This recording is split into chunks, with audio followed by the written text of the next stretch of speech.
Welcome to Joyful Living DMV. We invest in real estate.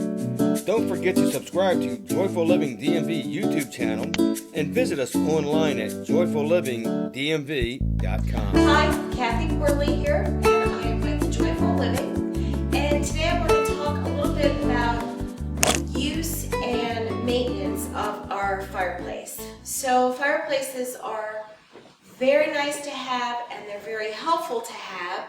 They are a great heat source in a way for a house, but there's a lot of maintenance so that stays a safe item in your house. So on a yearly basis, if you're using your fireplace regularly, even if you don't use it regularly, if you use your fireplace at all, you're going to want to have that maintained.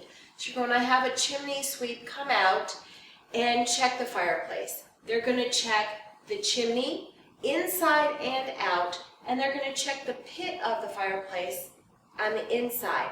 What they're looking for is to make sure that everything is still stable. They're checking to make sure that the mortar is tight, there's nothing loose, and then they're checking up inside to see how dirty it is, to see if it's safe. If it's dirty, they're going to clean it, they're going to vacuum it all out. If there are issues with any of the bricks or any of the mortar is what is between the bricks, they're going to have you get that fixed. And I don't know if they can fix it, or they might have you contact someone special to take care of that.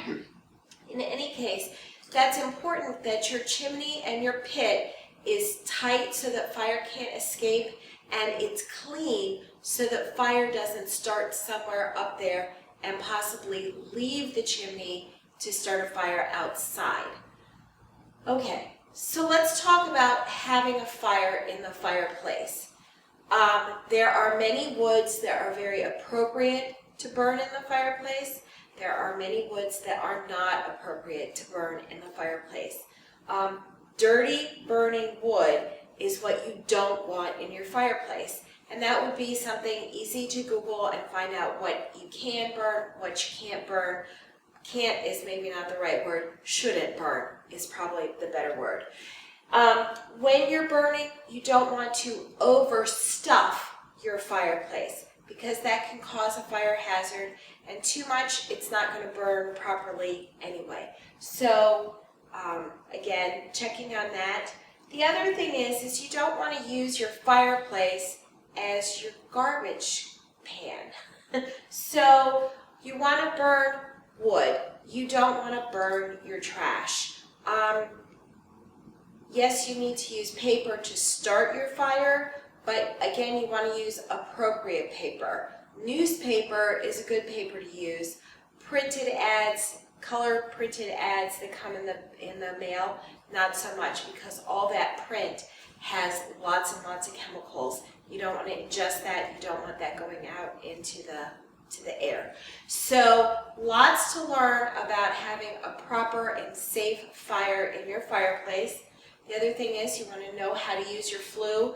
I was just wondering, how does the flue open here? Because I'm used to fireplaces that have a knob on the outside.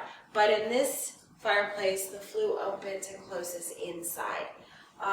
The other thing, you want to have some type of screen or barrier between the fire pit and the exposed room, because that's going to stop fire from coming out.